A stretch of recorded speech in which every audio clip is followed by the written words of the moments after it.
going to cover a field we've covered before, but there are some things that have come up that we have not included in our education 100%, and most people don't talk about regarding hyperpigmentation. I want to introduce once again the brilliant Dr. Lokhande, Jayant Lokhande. He's going, whoa, what, whoa, going. Very humble man. He is our chief scientific officer. You know what I think we should do right now, Dr. Lokhande, is to have you explain a little bit more in depth in regards to its synthesis, the synthesis of melanin, the so-called types, and don't you go by the antiquated Fitzpatrick. No, that's outdated. That is so outdated. It's unbelievable. Doesn't mean anything. It's a tanning guide. Yeah. That's all back in the day. But now the world is so homogeneous that there's no way you can divide. Yes, and also, in all the clinical trials, if you see it done in the last 4-5 years on the melanin or hyperpigmentation, none of the clinical trials, means the registered clinical trial is based on that Fitzpatrick. No more. They don't take that into consideration. I never took it. It didn't make sense. Yeah. It said Norwegian, pale, blah, blah, blah, blah. All the way down to... And then how far you can go? How far we can go? So anyway, so melanin... but they still teach it in beauty school. Yes. Anyways. Melanin is defamed for a lot of reasons, but melanin is a very, very important molecule in this body, in the skin. Reason is because it is a defender. It is a very loyal defender of yours against the UVR and many other things, because many people do not know this. Melanocytes, apart from giving the coloration and the tone to the skin, it is also a very strong immunological cell. Melanocytes control a lot of adaptive immunity in the skin with the help of T lymphocytes, Langerhans cells, macrophage down in the dermis, and melanocyte. These are called the immune barrier of the skin. So you have a flit. Of that, all the soldiers.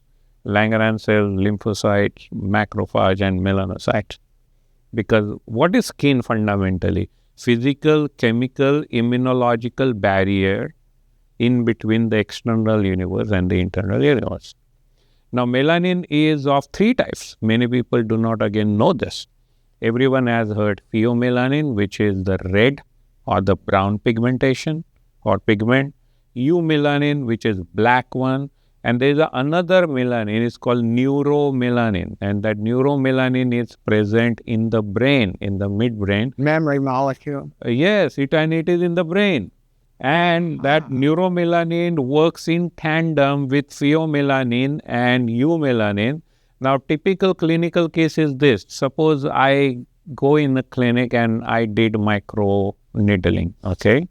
Yeah. Now, after microneedling, but obvious I got the hyperpigmentation spots. I've seen that many, many times. Right? Now, this only the skin is not registering that pheomelanin and the eumelanin, but the neuromelanin in the brain is also registering that memory. Okay?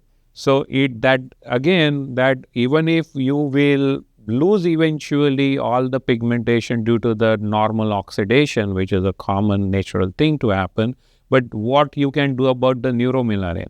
Now, scientists are connecting the neuromelanin with the diseases like Alzheimer's, senile dementia, Parkinson's. Wait. It's connected to dementia? Yes. That's a subject I'd love to, not today, but I'd love to get into that. I mean, my point is to expand the scope of the understanding of the melanin, that how really myopic we were in addressing the melanin. Not DMK, I'm saying, because DMK has been already last, 55 plus year, if I know it correctly, that skin has a memory. I've always said that. So, but you can see the scope here. Now, wait. So just quickly. Yeah. And this is really off the top of my head. So this is partially why, as you get older, because, when you're younger, we all ran around, well, you didn't, but Caucasian people here did, run around in the sun all the time to get a healthy tan. Totally not true, not healthy at all. But we liked a tan. And the tans that we got in those days, because I've run across old pictures of myself, was very nice and even and everything. But as I got older, it became spotty and scattered, and some areas didn't. And is that related to the memory thing? Yes. Okay. Now, nowadays, I think there are like tanning clinics that there are chambers, you go in and then they I get a spray. They come to my house. I get a spray tan all the time. Right? Yeah. So make sure that what kind, how much and all that, there is all technical things. Just don't go in any of the, around the clinic and just get yourself tan. Be sure about it, what you are entering into. Now, pheomelanin and eumelanin, they work both differently in the physiological terms, in the sense that eumelanin is a photoprotector. It protects all the skin. That's the black one. From the photo damage, while pheomelanin is phototoxic, means when the pheomelanin pigment comes in contact with the UVR, it generates ROS, reactive oxygen species. That's why it's highly, highly phototoxic. That's why you will see in your clinical practice that those who have solid undertone, red undertone, they have more prone to have the phototoxicity, eventually melanoma, basal cell carcinoma, lymphomas, squamous cell carcinomas, etc., because due to pheomelanin. So this I can summarize that what should be the approach of targeting the pheomelanin, eumelanin. Again, there are two variable factors. There is a specific ratio in every individual of eumelanin to pheomelanin. We call the melanin index. And the second variable is how it is distributed, whether it is clustered under the nucleus of the melanocyte or it is widespread like an umbrella over the nucleus. That defines the skin tone. Now, you have handled so many different skin tone clients, like, pure like a black tone, blue, black, brown, and then complete like Norwegian. And the golden people in northern India. Yeah.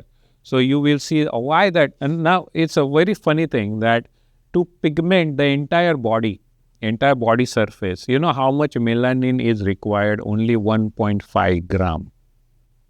Really? Yeah. If you just condense it into a container. Into a container, you weigh it, is 1.5 grams. So you can imagine the potency of that pigment, that 1.5 gram is just required to cover my body surface area, which is like 2 or 3 meters square surface area. One time. So you can see that how potent it is. And it is not like as few minutes back then it said that, okay, all of a sudden in one night you use one product and bam, the melasma or the melanosis is gone.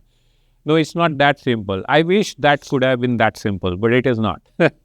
So, No, if it was, we'd certainly be doing it. Exactly. And I have tried. Yeah. You have tried. Yeah. Speed, hurry. As a matter of fact, you did a little research recently from the medical community about, let's say there is a efficacious protocol to remove melanin sites or melasmas. What time frame do the doctors usually give the patients? Oh, not less than 3 months. See, 3 months and above. So some people take 9 months. Some people take even 12 months. Some people even have something called as a relapse. Means they start the treatment today, multimodal, means like your PRP, your hydroquinone, your microneedling, your all the other invasive thing in one go.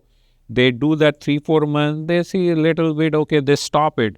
Next year, worse, due to that skin memory, it relapsed. From where this has come, or from where, see, the skin is a very responsive organ, let me put it in that way.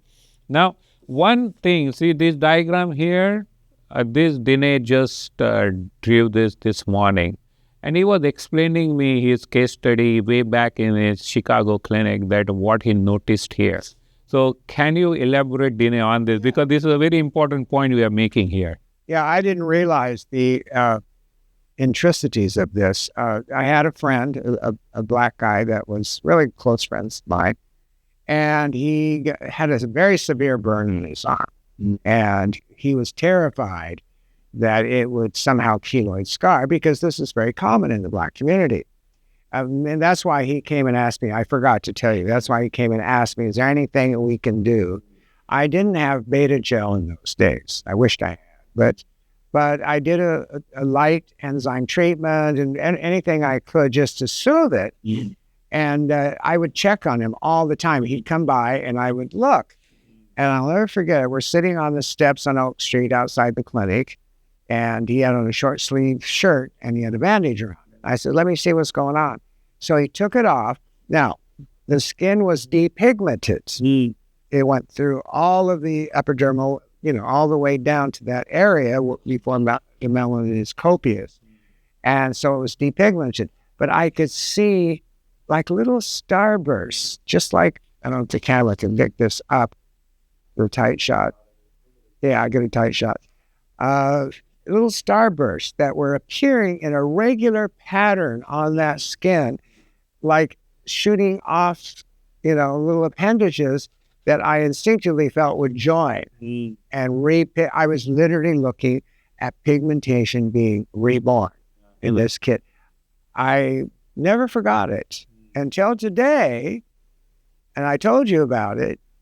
You explain. So go ahead and tell. So what he saw those days, and now there is a medical term to it. If you pick up any latest textbook of dermatology, something, you will see written as a epidermal melanin unit, AMU. What does that mean? That one melanocyte is connected with hundreds and thousands of keratinocytes. So that melanocyte gives or feed the melanin to the surrounding keratinocytes, and that's how the skin overall gets the color. Now, scientist community now have quantified that in which body skin area, in the face, in the neck, décolleté, on the front aspect, on the ventral, dorsal aspect, lateral aspect, how many units are such epidermal melanin unit. So the highest is on the face, that is 2,100 plus, and then there is I thought genitals. No, that is the different unit in terms of the intensity of the melanin due to the sex hormones. But here is in a normal kind of setting. So this epithelial melanin unit or epidermal melanin unit gives you the clue that so suppose the patient walks in, he or she has like the pigmentation issue on the face, little bit on décolleté, but on the thighs and this thing. Now you need to determine that what should be the enzyme treatment frequency on the face, body, and the other thing. This particular quantification will give you a clue. Okay, body enzyme is required 3 times a month. Regular enzyme is required 4 times a month on the face, or maybe 2 times on the lateral aspects of the body. So that gives you the proper, very specific gauge that what should be the frequency of the treatment. Right. So that's why all the educational pieces, you have to synthesize together and make a comprehensive sense that how you can enhance your clinical practice based on this knowledge. And once you tell this in these terms to your patient or your client, they have no way to go out or try something. Well, yeah, classically over the years, we've treated horrible cases of hyperpigmentation from lasers and Fraxel and all these things on people that were not suitable for those procedures, mostly darker toned people. And I've always taught my students, don't lie about how long it's going to take. Don't give them expectations. Oh, we're going to get rid of this right away. Now, sometimes it does. Like that case that you worked on in Beverly Hills at Sandy Pacheco's clinic. And you had that older actor. Liana DeMarie. Yeah, DeMarie, whatever. She's a lovely person. I can't remember. 82. She had red hair, very fair skin. And as she was laying down for Dr. Lokhande to perform stem zyme on her, he noticed a huge melasma that was partly in the hairline, partly out on the temporalis. And later it just fell off. Yeah. So don't expect this every time. Yeah. And I've had this with an Indian lady from Nepal area who came down to Hong Kong. Every time I appeared in Hong Kong, she would make a point to come down and have a treatment because she also had a huge, and it was, in her eyes, it was very disfiguring because nothing else was pigmented like that. It was that big spot.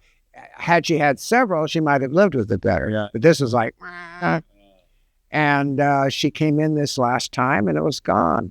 And I go, oh, how long? When did that happen? Oh, it just fell off. Yeah. I mean, I don't think she literally saw it fall on the floor. Yeah. And that does happen, particularly if it's a lentigo type, which is slightly raised, this kind. But you have to be realistic with people. Now, there's some big myths surrounding pigmentation I'd like to put to rest, just for your own edification. People say, well, Black people or deep-toned Asian or any of your darker brown races in the world have a predisposition to not get sunburned or attacked. Well, that kind of used to be true years and years and years and years ago. Because remember, the first people on this planet were put into areas where the equatorial sun was very direct. Hence the darker skin, the tight hair, it was natural air conditioning, and many other aspects. So races were not really anything to do with races or traditions. It was to live in the climate that your ancestors were born in. Yeah. All right. So yeah, this could have been true a long time ago. But guess what, folks? The ozone layer is going away. And it has been for a long, long time. I've said this lecture way, way back. But now, for sure, we know that. And I don't think it's coming back. So the sun rays that come through are much more conducive to metastasis, basal cell carcinoma, et cetera, than ever before, you know. So just because you have a deeper toned skin, don't assume you can run around without a screen, because you can't anymore. I'm sorry, you know. That's why with our sunscreens, I'm adding a deeper toned tint to persuade people, and plus it looks nice. Yeah, it remains refined look. Just to encourage people to do that. They have to do it. I really never understood the wealthy client or even celebrity client that would come to me, and I would do all the work. They love it, whatever they had done. And then the first thing out of their mouth was, oh, I'm going to go on my yacht this weekend. When can I go out in the sun? I said, without screen? Never. Never.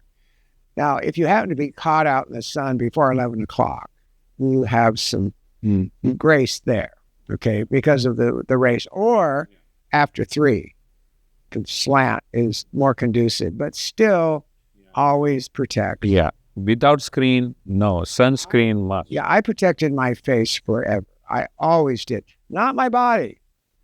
And I'm suffering now with crepey skin, which I'm going to be a guinea pig. Yeah. Because that led to it. I mean, I can recall sunburns that were horrible, but I look great. Somehow I instinctively know not to put the old mug out, but the body I did, and I'm paying for it now. You've all heard black don't crack, and that is basically true in a lot of cases. I used to get up in front of a black audience and say, "I'm the only white you've ever seen that didn't crack."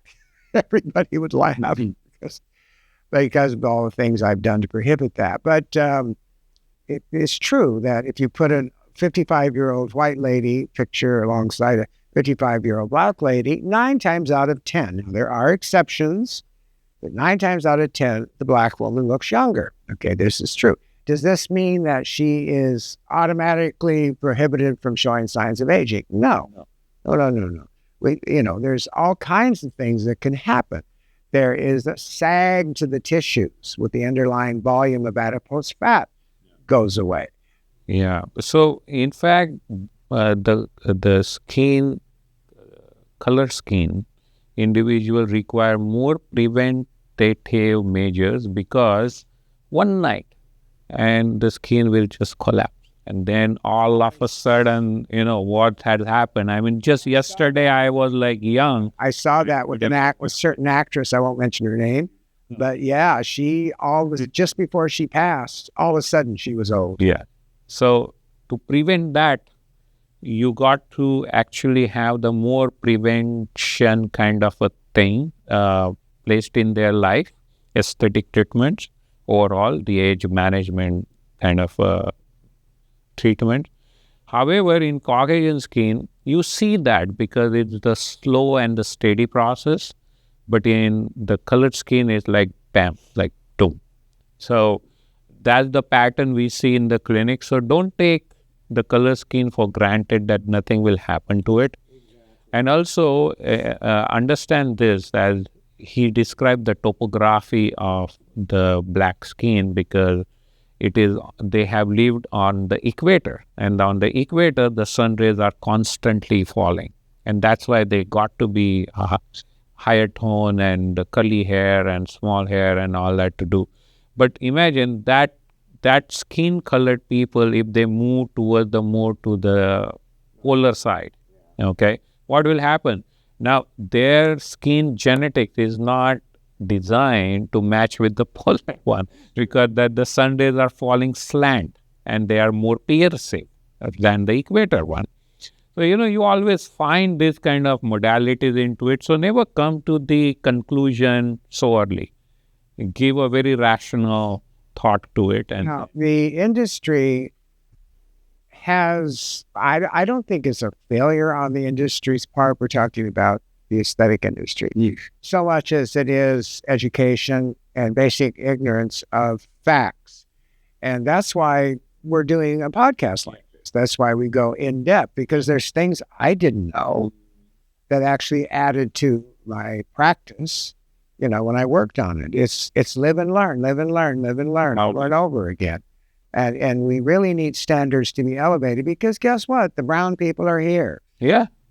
And copious everywhere. And copious amount. And then there's the cross genetics happening. Yes, and the world is becoming more and more homogenous. Yeah. People are intermarrying, and then the children after that, and it becomes so diluted that it's hard for a lot of therapists to say, well, what should I do on this skin?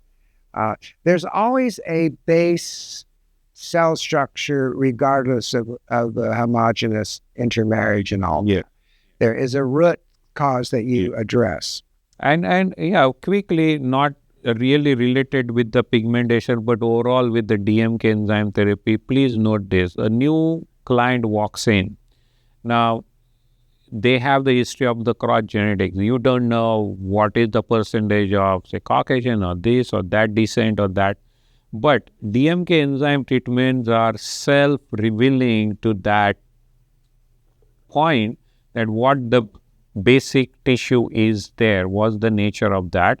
For that, you got to do first 4 enzyme treatments.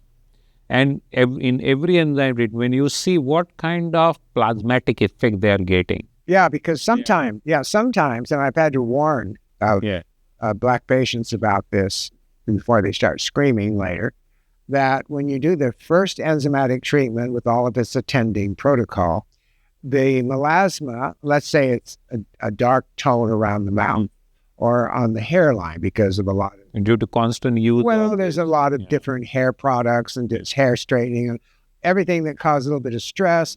Pigmentation darkens that area as a defense mechanism, like it's supposed to.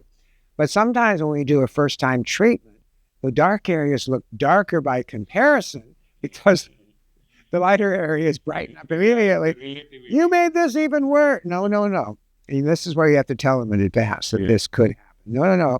We just revealed your skin. Now we can spot treat and work on those areas, which we do. Right now, we're working on protocol for Melanin, which will be a huge benefit to the darker toned people of the world. And we are differentiating it from other melanin types. Now, I'm going to invite you to detail melasmas and generalized hyperpigmentation. What is PIH? Post-inflammatory hyperpigmentation. Okay. if you want to categorize the pigmentation disorders, so there are macroscopically two. Primary, or I don't really like that name primary and secondary because they are very diluted in terms of the clinical sense. I would call it physiological and non-physiological or pathological. Why? Physiological melanosis means you stayed in the sun, or you went on the vacation, you stayed there, you came with the darker tone. That was a physiological melanosis because your skin adopted to the place where you go, and then you come back, but that will return to the normal once you are back in your territory. It's called physiological melanosis. Also, subtly, if you see in the nighttime, the skin tone is lighter. In the daytime, the skin tone is little higher because, because we are following the sun and the moon cycle. It's all biological clock set in. So skin is not an exception to it. I'm gonna check that out tonight. Yeah. That's why you see, if you wake up in the middle of the night, okay, To go to the toilet. to go to the toilet, and if you happen to see your face in the mirror, I have one right there. Right beyond the toilet, there's an antique. Right. Now, if you see that all of you, oh, why I'm looking so lighter? If you are really, observing yourself every day and this thing, you will see. So these are all the subtle things. My point is that melanin is highly responsive to all the internal and the external changes happening.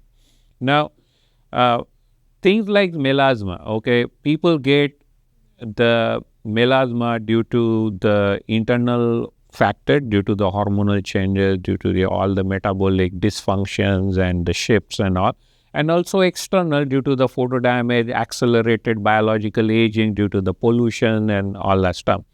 So I would like to actually categorize the pigmentation disorder based on the root cause of it, not the manifestation. Because once I know, okay, a lady walks in, she didn't have any kind of complaint, she went through the pregnancy, delivery, now she got, I know, okay, pregnancy in melasma is there due to the hormonal shift here and there and all that. So now you know that why it is important to know the cause of the pigmentation, because that will determine that how long the treatment would go. True. There's two general categories beyond theirs. There's passive and inflammatory. Yeah. And passive is hormonal. Yeah. And that does take longer because it's deep. Because that is now due to the internal fact. Inflammatory is superficial, like smack in the... Oh yeah, post-inflammatory is like post-traumatic injuries, right? Post-infection, like you get acne, rosacea, shingles, eczema, hypertrophic scars. Yeah, that particular area will be pigmented. Reason? Because melanocytes are also immunological molecules, so they are pretty there in terms of the involvement in fighting with the infection. Now, you get post-surgical, if there is scars, there are catheter marks, needle pricks, all that. So, these are post-surgical. So, post-inflammatory are a lot. I mean, continuous photo damage, yes, this is a PIH again. So, these are the blend of the pigmentation disorder. How do you categorize? The most important bottom line is you must know, you must know the cause. If you don't know the cause, how you are going to treat it? Simple as that. No, cause and effect. Yeah. Now, there is another aspect that I have personally been involved with is sociological. Mm-hmm. My early years in South Africa, that's when I observed a lot of horrible conditions, especially in the Black community. There's a lot of people coming in from the bush, completely uneducated as to anything with the skin. And they would live in the townships, try to make a life. There were also some unscrupulous pharmacists that opened up shop in those townships. I hate to say this, Dr. Lokhande, but most of them were Indian. Yep. Most of them, yep. Sorry. Well, because they blended in. It was against the rules for an Afrikaner or Caucasian person to go in and do a business in the township. There would be resentment on both sides. Yeah. Okay. But the Indians blended in like they do everywhere very well. But they would make up horrible 15% hydroquinone. My. And this one lady that came to me, I have a picture of her. We should add to this podcast. She was a maid, and she had this terrible ochronosis. It was ochronosis is a pigmentation that is so deep that it borders on cancer. It's just a hop, skip, and a jump away. And I said, "What have you been doing?" "Well, I went to a pharmacist and got a special cream. It didn't work a little bit, so I added some household bleach." Wow. Yeah. And, and they heard stories about Michael Jackson bleaching his skin and all these, desperate things to be lighter because whiter is better. So they were taught whiter is better. You get a better job. You get a better girlfriend, boyfriend. Perception problem, yeah. It was, I fought that tooth and nail, and I got away with it. I went into the townships, here, white is the underside of a flounder. And I went into townships teaching and preaching. You have to kind of preach. You got to get kind of a thing going there for people to listen. And lo and behold, I was summoned to Parliament House a while after that with Zulu King, Prince, and the later Prince Buthelezi. And he gave me accommodation. I met him, deeply religious, brilliantly talented man. And we had a long conversation, and he gave me his books and thanked me. Years later, 30 years later, outside my office, I think our videographer can do a clip of that, is a huge commendation from him. Oh, yeah, later. Yes. Later, telling me what a privilege he felt by having somebody come in, talk about the sociological aspects and perceptions of skin tones, and work like hell to circumvent it and keep doing it 30 years later, keeping their word. That meant everything to me because I didn't think about it. I really didn't. He unfortunately passed away not too long ago.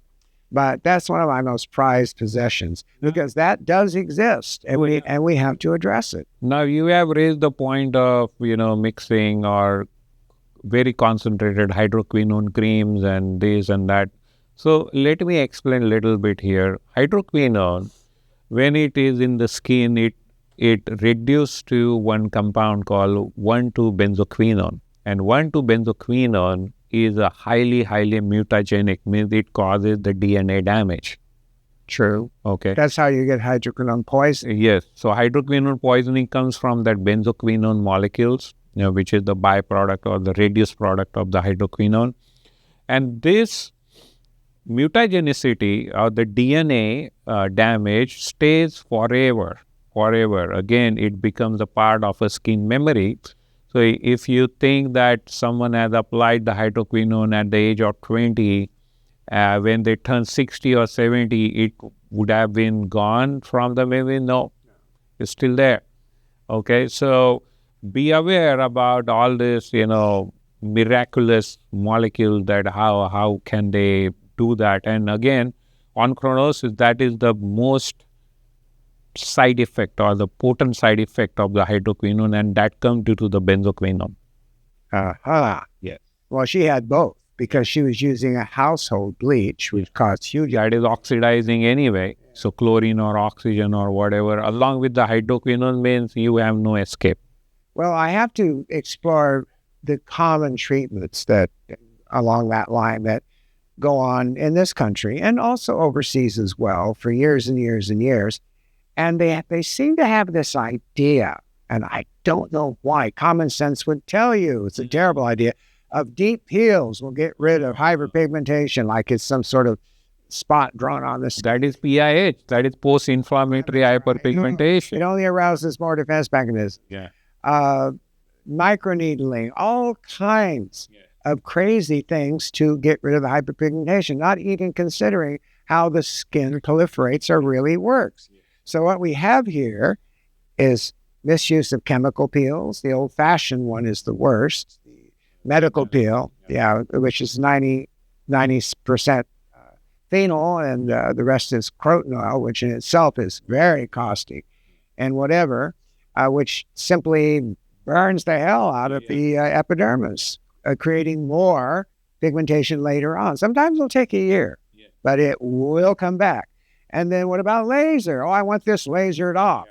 That's ridiculous. The liquid laser or the superficial lasers and regular lasers, I don't care what ablation they are, they basically vaporize totally the hell out of the epidermis. Again, maybe a temporary look, but later on creating more defense mechanisms. So if those things did work, trust me, I sure would be using them. I mean, I have access to anything. Yeah. You know, so I can't sit and bash this or bash that without giving an alternative. And if this and that I'm bashing really did work, I certainly would be screaming from the housetops, you know, because I like getting results. So we have to adjust each of our diagnosis and formula as according to the skin condition and the skin's response. That's what keeps us going along our way. And like you said earlier, 4 treatments of DMK type gives a start. Yes. First of all, it shows they're committed. Yes. Because you can monitor them. Secondly, it gives you 4 chances to get a startup result. Yeah. And thirdly, it allows you to diagnose the skin at all of its different levels. That is more important for me because once you know the behavior of the skin of the 4 then you exactly know what needs to be done and how.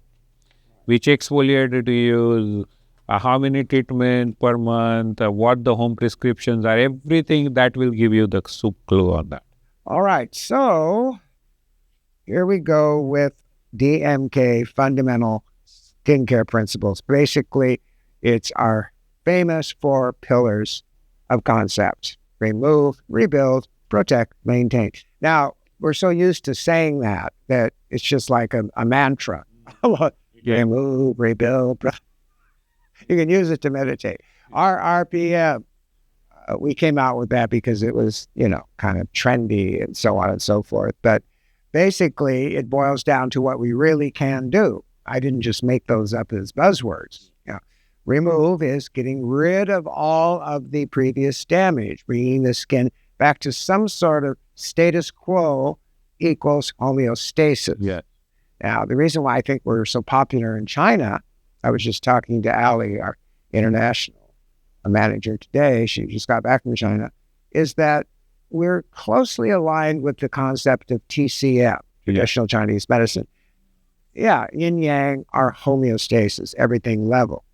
Then second to that is R, rebuild. Rebuild means offering the living cells left behind a chance to stay alive a little bit longer by giving them the food they need, the essential nutrients they need, amino acids, coenzymes, etc. The word essential means coming from outside source, things that the body or the skin doesn't make on its own. It's needed to replace, replacing spare parts. Like anything, it'll run if you keep replacing the parts, okay, like cars. And then protect, as I said earlier, ozone layer, buying away. Protection is more vital now than ever before. I know sometimes you're in a rush, in a hurry. Oh, I can't be bothered. I'm not going to be out in the sun. I'll be downtown or whatever. But guess what? Sunlight is reflecting and bouncing off of all the many windows and car shields and all this stuff, bouncing into the skin. So you have to protect. Absolutely, 100%, more now than ever. And now there's a blue light thing coming from the screens and all that stuff. So you require a blue light. PC skin. Yeah. I did a study on that years ago with the Norwegian Works League about people that were sitting in a basement office. In bunkers, yeah. Or bunkers on computers all day long. Basically, they're in a Faraday cage. Yeah. So the harmonics of electromagnetic energy, which is all around us, wasn't getting through. Yeah. So there was way too much positive electromagnetic energy, which created eruptions in the skin, kind of rosacea looking. Yeah. And we call that PC skin. I should bring that up again. Yes. We did that so long ago. Now that was happening in bunkers that time. Now it is happening in our living room, bedroom, even toilets and everywhere. So everywhere. Oh my God. Yeah. And then we move on to protect. Obviously, I just talked about that. It's more than just a sunscreen, though. Our regular treatments, when you bring homeostasis back to the skin, the defense mechanisms are strong again, not erratic, and that helps with the protection along with the screen. And then maintain. Maintain is vital because that's what you do at home. All of our people are trained to prescribe what you need because everyone is a little different. Totally different. And that's why we're not online. You will never find any DMK products online unless they're illegally online by somebody else. And we usually catch those people. And Guido shows up at their house at 12 o'clock midnight and, no, just kidding. No, but we take them down. We force them down. But we can't do that, not because we're proud of this. It's because they can't diagnose themselves. Some of our products are really active. What if they picked the wrong ones and had temporary contraindications or reactions, right? So maintain is absolutely essential in getting the results that you hear about and think about and want when you come to a DMK clinic. Okay, let's go back to you, Dr. Lokhande, and expand on DMK's PLP, protein model, blah, blah, blah. So PLP, in medical terms, the skin is called, in a medical slang term, PLP sandwich. The skin is nothing but the PLP sandwich, means protein, lipid sandwich. Now, why it is so? So everyone knows about epidermis, then we have dermis, and there is a in between the basement membrane differentiating epidermis and dermis. And epidermis is thrown in the dermis, and the dermis is thrown in the epidermis to dermal papillae and red pegs. So that's how the very crude way I can explain the skin structure.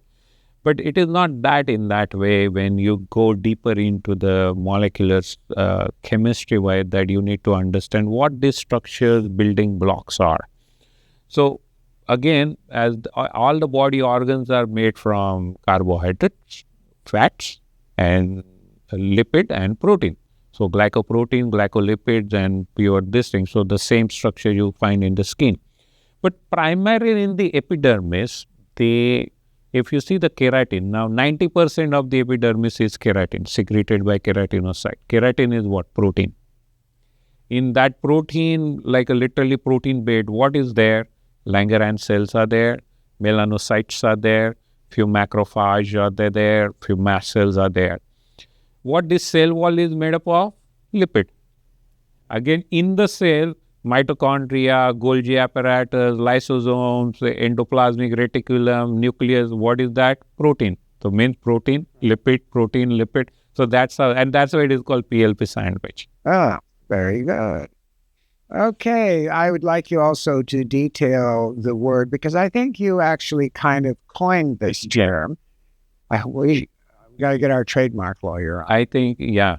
Because we've been copied in the past, and I learned how to circumvent that is just to get a trademark lawyer. Trademark it, even as dumb as it sounds. Explain more about bioadaptable ingredients. What does that mean? And what is their specific compatibility, et cetera? Yeah. So in DMK education material and in the manual, you will see we have a lot of flagship sentences, okay, in between. Different quotation from him and different scientists which we love and we inspire from them and all.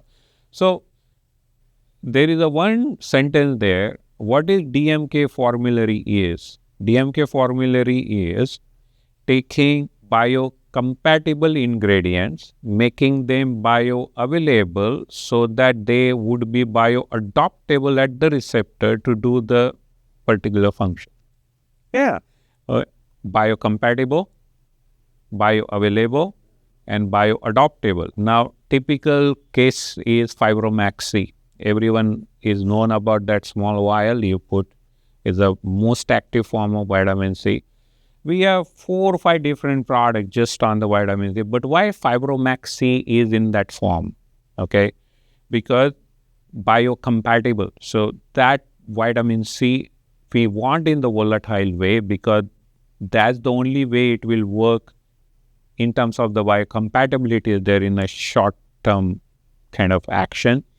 We make it bioavailable. That's why we made kind of a silica as a carrier to it. So it is becoming bioadaptable, and that's why that is the only vitamin C preparation we use pre-treatment. Rest of all vitamin C preparation, Biogen C, DDC, everything we use post-treatment. I've always loaded back even in the early days, I loaded my formulas up with ascorbic acid. Yeah. So much so, before I learned about things that can happen in airplanes, my first Biogen C was so active it would bubble out from the lid. Yeah. I don't know how my overseas distributors put up with me all these years, but I explained, and then of course we had to cut back on it. Take any in-clinic use product, means professional use product and the home prescription product, all the actives and the important carriers in it, okay, polypeptide, different carrier molecules, what we have chosen because to make the biocompatible ingredient bioavailable so that they become bioadaptable at the cellular receptor and the action will happen. This is a prompt for you. I don't know how you're going to handle this because we covered a lot of this already. Clearly detail action mechanisms behind DMK key products. Well, that's pretty simple because we've gone one step further than just inhibitors. Yeah. And one thing we never give away on any kind of podcast is specific ingredients and anything. It's not that I'm afraid. I mean, our ingredients are listed in our training for our professionals. It's also... So open secret is there. There's nothing secret about it, but I don't like to harp on ingredients. Yeah. That's what everybody else, we've got this or we've got that, like it's the end all. No, all of our things are combinations and some have precursors. Yeah. And they are so delicately balanced. Yeah, that's the biocompatibility. Yeah, so we just can't do that, period, on that. Basically, I don't know how to go with this because we've already talked about diagnosing, prescribing. Yes, so diagnosis in terms of the pigmentation perspective has to be the cause. What is the cause that skin condition, that pigmentation is there? Oh, and what about that disease? What is it? Where it never goes away, but we can put it in remission. SLE, systemic lupus. Lupus, yeah. Yeah, lupus, unfortunately, does have hyperpigmentation. Oh, yeah, because it's an immunological condition. It's an autoimmune disorder, to be precise. And SLE, then even the lichen planus.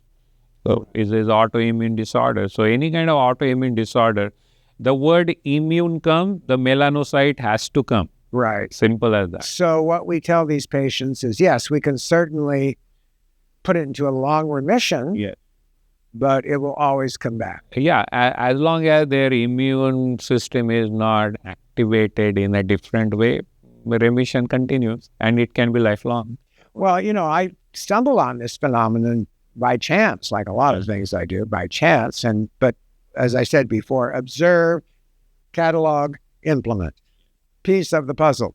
There was a lady that had severe hyperpigmentation, chloasmas across the nose, even though she was well beyond the age of pregnancies, and on the side. It's everywhere. We worked on her. She didn't tell us she had lupus. And her daughter was one of our therapists, and she didn't say anything either.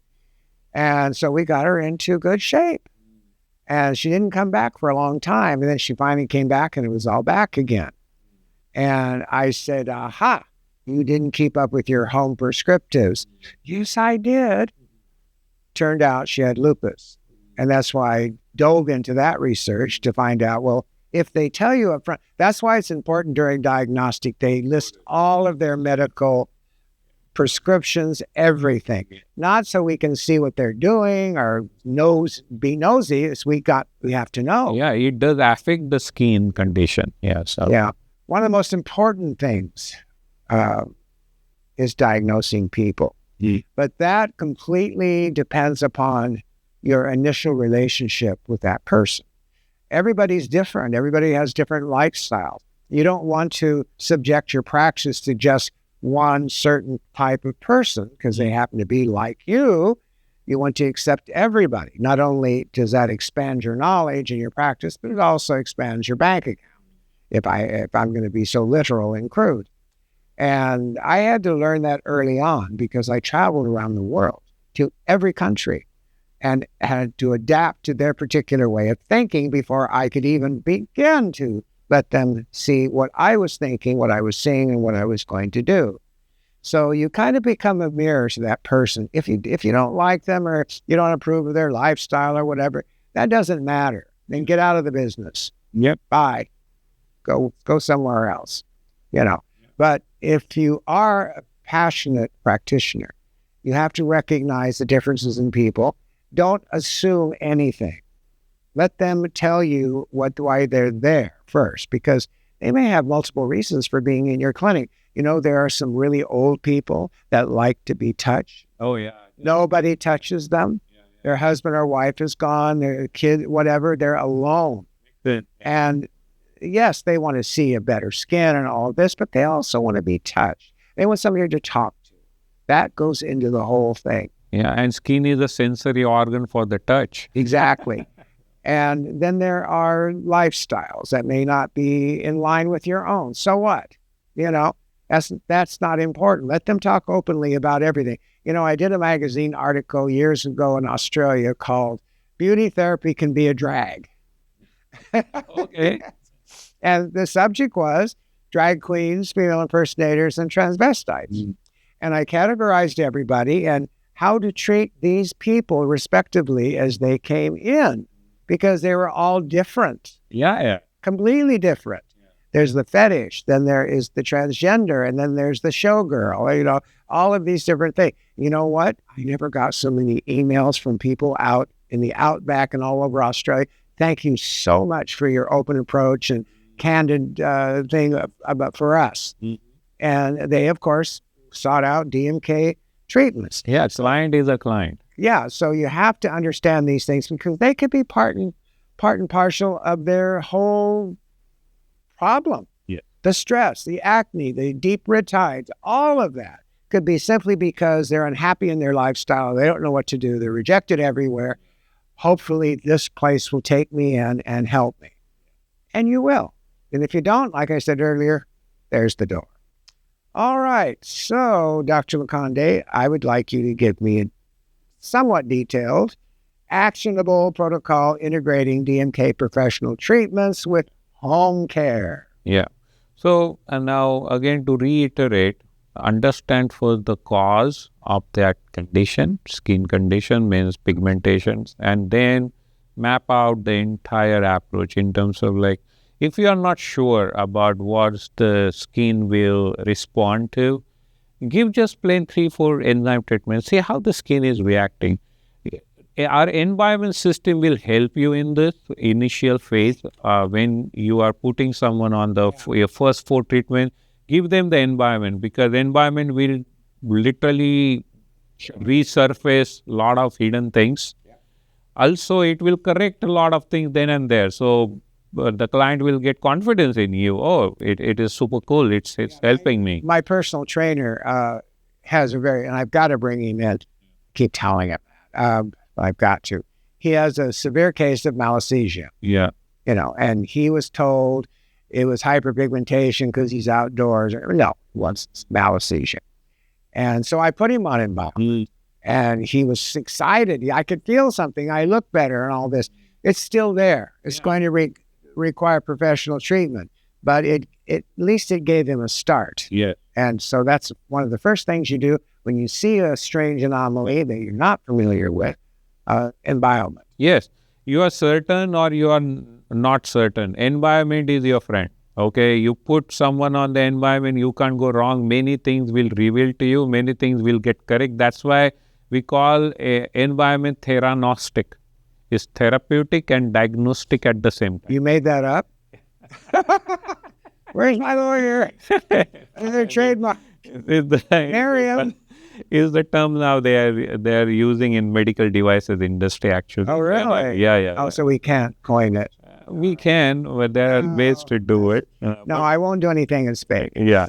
All right. Anyway, so that is one. Number two, EFA, very, very important. I've upped my dosage. Yes, the moment client walks in the DMK clinic, they visit you on that day onward, EFA must be a part of their life. Reason being, as the name suggests, it is essential fatty acid. Essential means it has to come from the exterior source. Well, and that's exactly a replica of our matrix. Exactly. That keeps the skin bouncy like in young. And why? Because linolenic acid and gamma linolenic acid in the EFA, they build the dermal matrix as well as the basement membrane.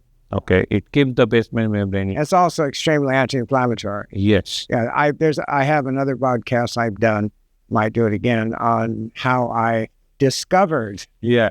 And it was a personal experience going to the volcanic regions of New Zealand and also to Inner Mongolia to get the two oils that are in that particular supplement. Yeah. Now, all the immune modifying, we have beta gel, we have super serum, even we have beta glucan in itone, we have beta glucan in fermetric serum.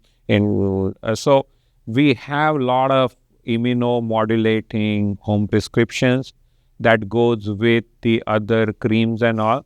So there is no specific thing. It refers back to the cause, what has caused that condition actually. So your home prescriptions are based on that. Okay, I have some questions that we have sent in at every Ask Me Anything. So they're asking. Let's see.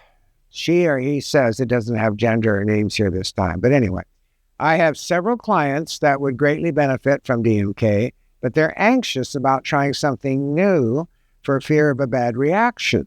How do I reassure my melanated clients that DMK treatments are safe and won't worsen their pigmentation? Well, first of all, you're not going to be doing anything, hopefully, that will become a defense mechanism. Now, having said that, sometimes there are reactive skins. Now, this doesn't mean allergy or anything like that. It's just that you're cleaning house, you're starting ionic transfers in the skin, and so they will get a little bit red or react briefly. Just keep them coming back. That will disappear. Unless they truly are allergic to some ingredient. Now, people can be allergic to anything. Yeah. That doesn't mean it's bad. It just means like peanuts. It's like going gym. You work out, your muscles are sore, but that doesn't mean that is because that's a reaction. What do you... Yeah, tell me about it. My muscles are sore. Oh, it's not fun. So you just tell them that. Then they will know after the very first treatment. And we're purposely trying to negate the effects of the trauma their skin had in the first place that brought them in. So no, because what they've heard before is peel or Fraxel or laser. Some devices, microneedling and this. Or hydrofacial blasting. And all. Yeah. Right. Anyway. Now, another person writes in, I've struggled with melasma for years. Why do some treatments seem to make it worse? And what specifically does DMK do differently? Well, different from what? And what treatment? Some treatments make it worse. There's no specific details here. The best I can answer to that would be some treatments will make it worse because they are inflammatory. And they're trying to approach it from a, let's get that out of here routine. Obviously, yes. And then what does DMK do differently? Skin homeostasis, because that's what the DMK does differently. That's a good pat answer. I like that because it saves me so much having to go on and on. Yeah, if your previous therapist or doctor, whoever you went to, talks about homeostasis, then maybe they know something. But if they don't, forget it, because that's what we do differently. We bring it back to the way it's supposed to be, not change it into something else. Okay. Another question, as someone certified in DMK, could you recommend how to address pigmentation during hormonal fluctuations like pregnancy or menopause for clients with deeper skin tones? I'll let you answer that. We have a whole master class on that. We just finished that a month back, and there's a whole list of the different DMK protocols you can implement, what the different home prescription you can give depending on case-to-case basis. So again, we don't generalize here because we consider every client is a different client, every skin is a different skin, and go as per the skin per se rather than anything else. Yeah, we've done a lot lately on menopause. I'm it's so ironic. My film, which is now on Amazon Prime, please watch it. It will explain so much about me and this industry and all the incredible things that went along with it. Some of it unbelievable, but it all happened. But anyway, the leading lady of the film wrote a script, and she wants to make a movie in her native country, Australia. And she wanted me to look at the script, hope maybe I would invest. I don't know. But it was about, and it was not a bad story. It was about menopause. And I said to myself, well, nobody's talking about that. This is hardly anything to invest. Guess what? Right after that, that's all we're talking about. It's menopause. Oh, my Lord. How funny. But, it is a problem. DMK body treatment must. That will help in the post-menopause phase so much because why? See, in the DMK body treatment, what we do that when the body enzyme is on the skin, it enhances the secretion called leptin. Now, leptin does both things. Leptin first makes the new blood vessels in the skin, and also leptin kind of de-deposit, I would call the cellulites or the adipocytes. So you get the dual benefit.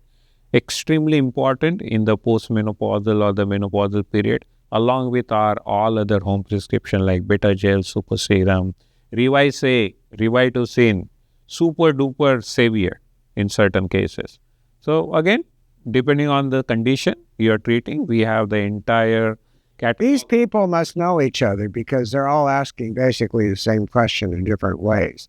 Is there anything estheticians should consider regarding post-treatment care specifically for melanated clients to avoid triggering hyperpigmentation?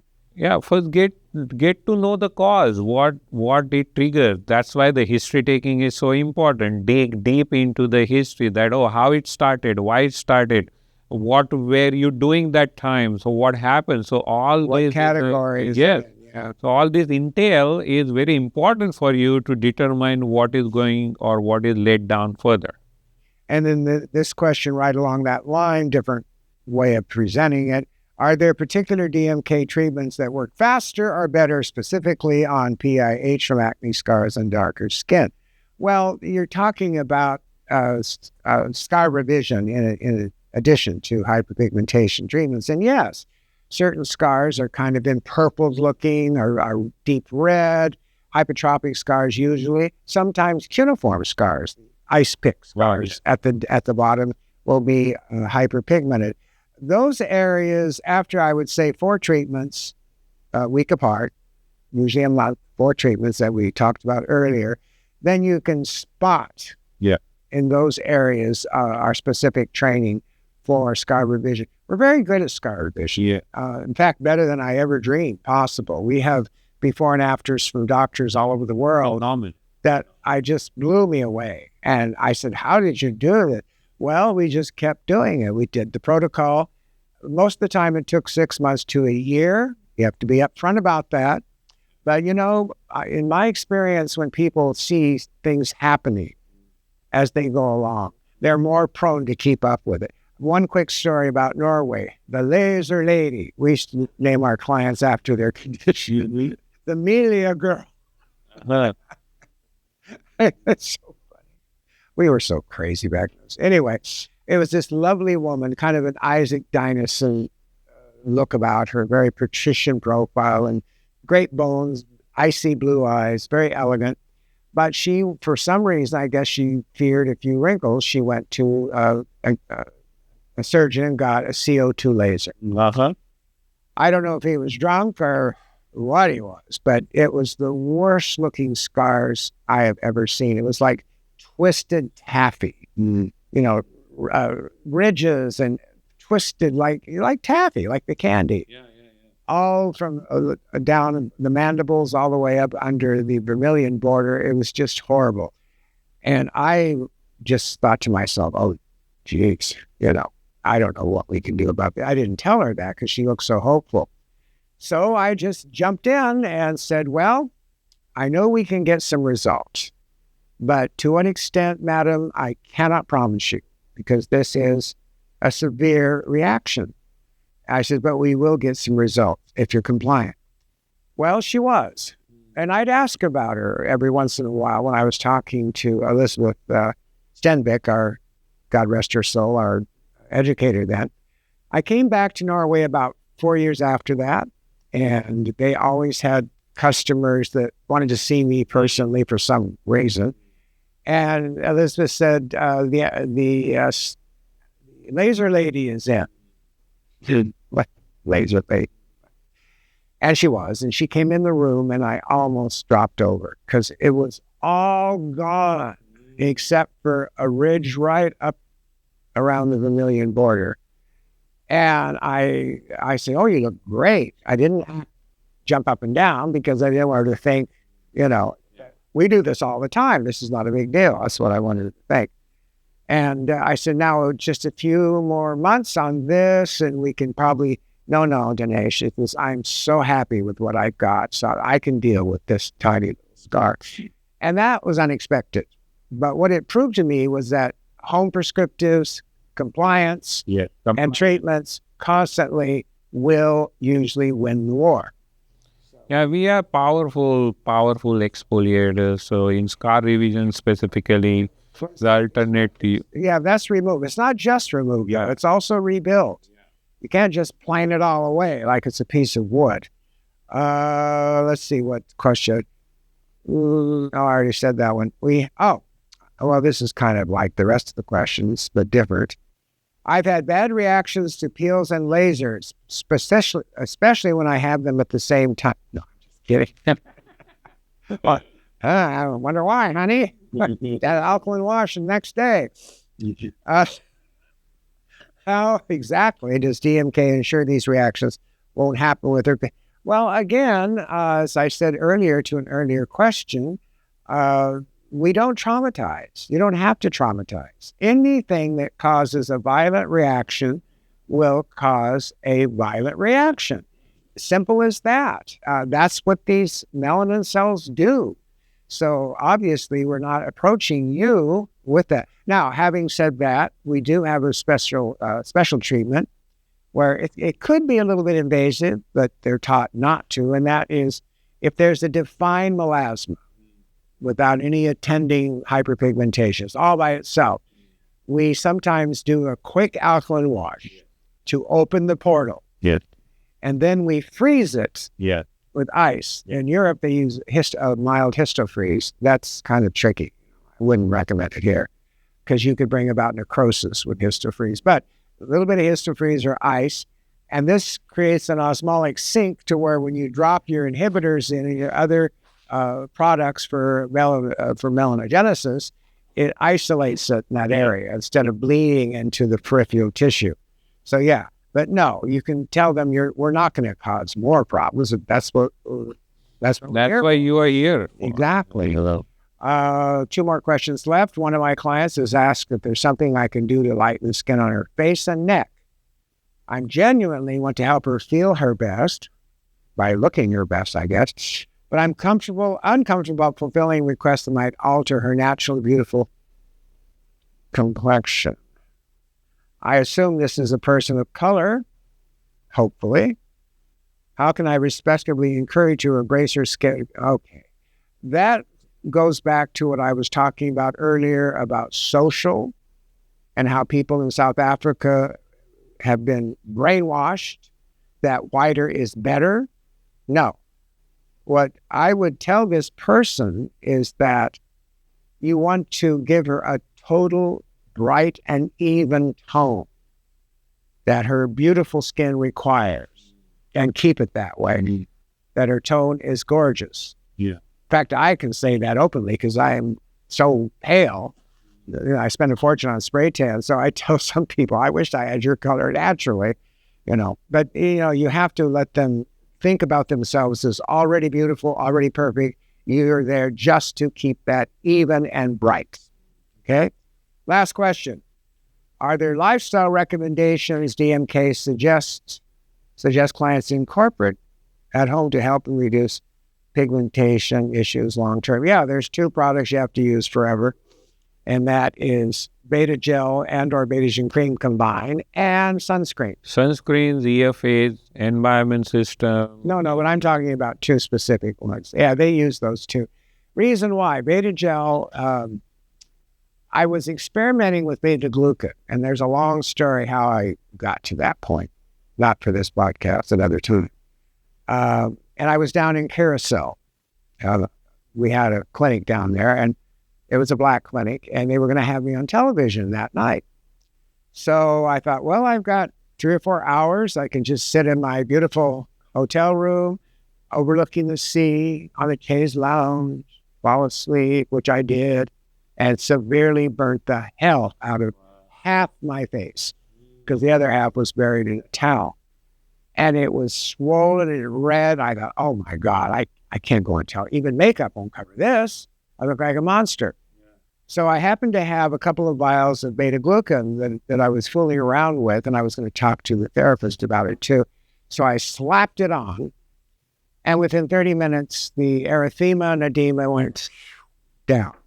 So from that point on, we've learned over the years that if you go to the beach, I would take the beta gel with and or betagen cream because the cream acts as a sealant. It also contains beta-glucan, and then the sunscreen over that. And you will reduce your chance of sun damage, almost 90%. Yeah. Yeah. So those are things that you can use. Yeah, lifestyle means, of course, be careful about the blue light. Now in the modern lifestyle, then of course diet, sleep, everything contributes to the pigmentation of this. Now, we've covered a lot of ground here. There's things that we wish we could say more, but we only have so much time. And I think if you want to know more in depth, we've got the depth. In fact, we've got manuals that when you first see them, you might, but don't worry about it. You just keep reading them, keep Googling things you don't understand. This brilliant young man has written a great deal for DMK MD particularly, and I've had to tamp it down a little bit because a lot of therapists, right over the head.